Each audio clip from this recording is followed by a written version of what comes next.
आज NTPC Kaniha super thermal power station गोटे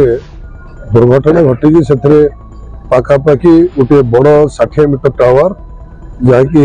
तरली जाइए अग्निकांड जो एवं कौन लोक कौन आघात होनी जहाँकि मो एक सहगल एनटीपीसी प्लांट मुख्य एवं बीके पांडे उभय सहित आलोचना कली एवं सीधा सड़क जाई को जगार घटना घटी ताकू भी परिदर्शन करूँ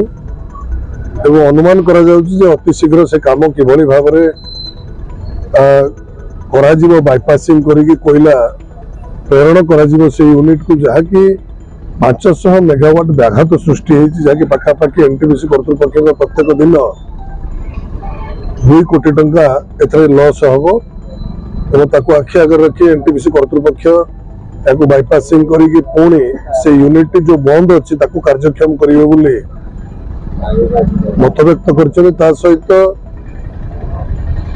किभली भाव ये प्लांट को अति शीघ्र पुणी जहाँ जहाँ असुविधा अच्छी से समस्या को समाधान करने से आलोचना तेणु सब बड़ कथा है ये अंचल गर्व एवं गौरव कहले एनटीपीसी एभली एक भयावह अग्निकांड जहाँकि भविष्य में न हो कर्तृपक्ष सहित आलोचना कर सेफ्टी को प्राथमिकता